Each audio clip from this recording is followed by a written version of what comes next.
Inilah sejarah asal-usul surah Al-Fatihah dan keutamaannya yang jarang umat Islam ketahui.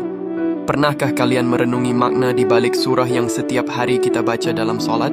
Surah Al-Fatihah bukan hanya sekadar bacaan wajib. Di baliknya ternyata tersimpan sejarah luar biasa, keajaiban yang menakjubkan, dan keutamaan yang tak terhingga. Surah Al-Fatihah yang berarti pembukaan, dahulu diturunkan di Mekah pada masa awal kenabian. Menurut sebuah riwayat, malaikat Jibril dan malaikat lainnya turun dari pintu langit yang baru pertama kali dibuka hanya untuk membawa dua cahaya istimewa kepada Nabi Muhammad, yaitu surah Al-Fatihah dan beberapa ayat terakhir surah Al-Baqarah. Saking agungnya surah ini, diriwayatkan bahwa iblis sampai menangis ketakutan saat Al-Fatihah diturunkan karena keberkahannya yang luar biasa. Surah Al-Fatihah dikenal juga sebagai ruqyah atau penawar segala penyakit. Dahulu ada kisah seorang sahabat yang berhasil menyembuhkan kepala suku yang sakit hanya dengan membacakan surah Al-Fatihah.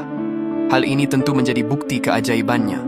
Rasulullah pun membenarkan keampuhan surah Al-Fatihah ini sebagai obat dengan izin Allah.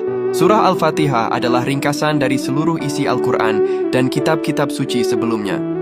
Semua ajaran mulai dari tauhid hingga petunjuk kehidupan terkandung dalam 7 ayatnya. Di dalam solat, setiap kali kita membaca Al-Fatihah, kita sebenarnya sedang berdialog langsung dengan Allah.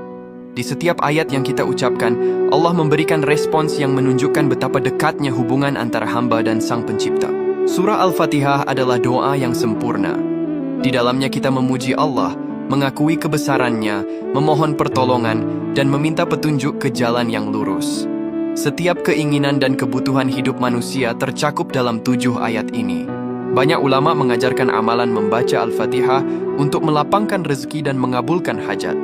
Salah satunya adalah dengan mengamalkannya secara rutin setelah solat wajib.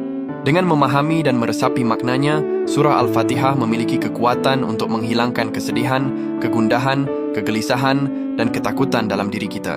Surah Al-Fatihah adalah hadiah istimewa dari Allah bagi umat Islam.